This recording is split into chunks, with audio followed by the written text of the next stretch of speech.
Now we're recording, and I have my window up, and hopefully we'll be recording this area here as I describe what's been going on with the S&P. In the past 3 months, 2 months, well, this is the third month, August, September, and October. Oh, by the way, hi, this is Chuck, better known as Low Trade. I'm playing with my software, trying to figure out how to do good presentations on charting. Back to what we were doing. I had our 3 month channel, or 2 months, because the third month we ended up breaking out in the S&P and in all the markets around the world, which sucks. But at any rate, let's get back to going over our charts. I use four basic indications to evaluate a chart for short-term swings, and the first one would be your DMI, which is on the top here. Second is the 5, 10, and 20 overlay, which you can see over here. They are the what I call entry and exit indicators. And the support indicators that I use to support any decisions made are the Scotch RSI and the CMF. Okay. With these indicators, you can determine what the following is behind the stock once you've made an entry decision. Normally they say when it crosses the 5 line, either up or down, that'll give you an entry or exit signal. But if you're above the 8 line, you should definitely be in the stock. If you're below the 2 line, you definitely should be out of the stock. Down here, your CMF, which is your money flow indicator, which is a pressure indicator because you have a 0 point here. It shows that it's had increasing pressure, buy pressure on the stock.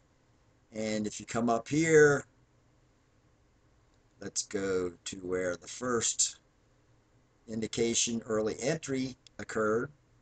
Right when the 5 crosses the 10, that gives you an early indication that you should be into the stock. So if you come down and look at your support indicators, it's saying your support indicator is telling you be in, and your pressure indicator has risen up to a weak standard.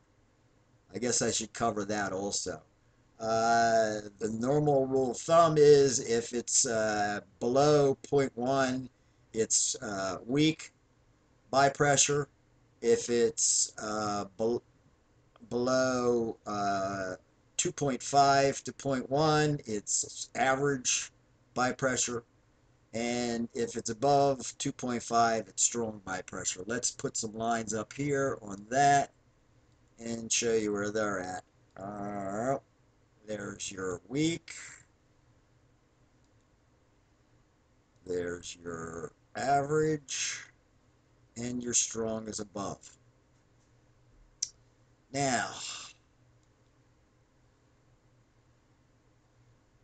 let's make them green, and let's make this one black.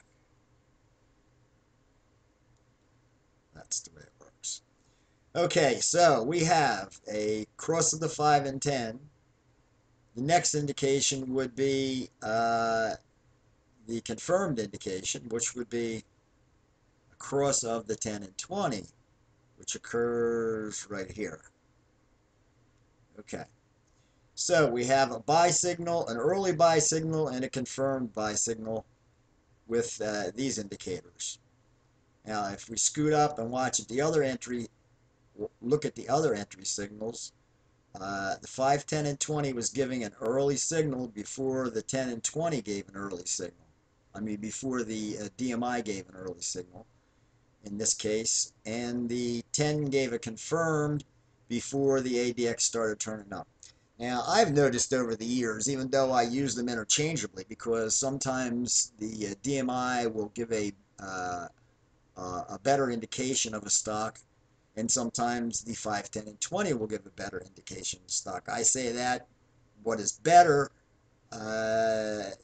is which one is correct more often.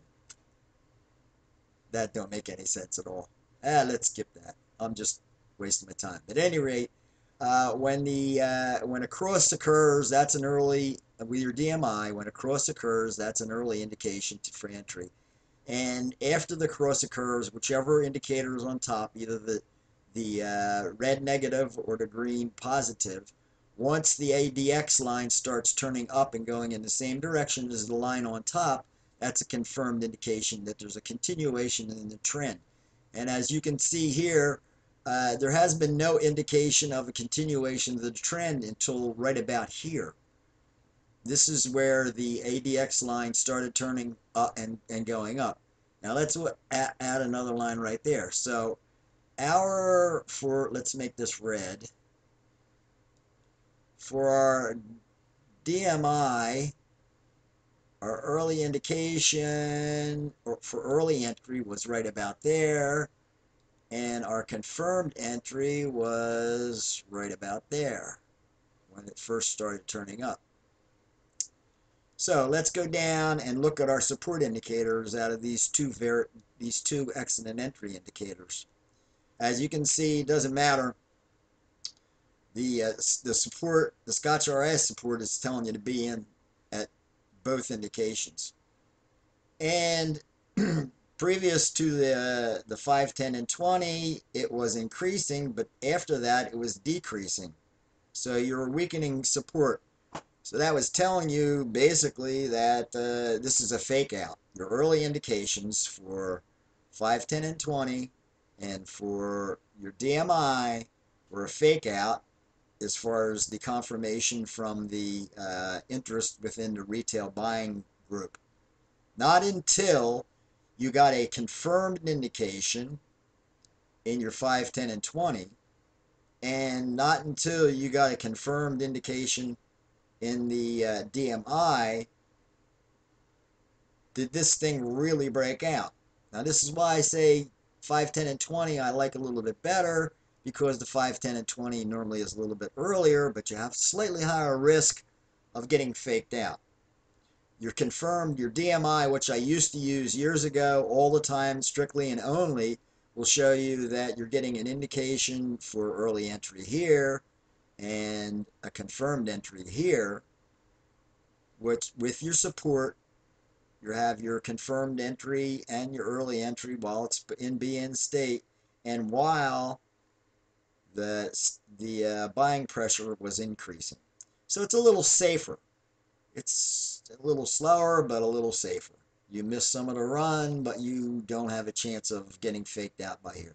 Now, there's a very good possibility, as you can see by the stall, to break out through this upper resistance level. This thing,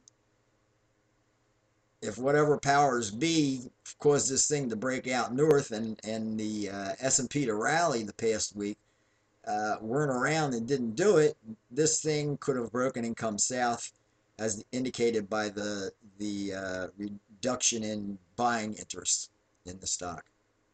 Okay, I think I've babbled enough. Let me go and figure out how to turn this thing off and see what the hell I've created.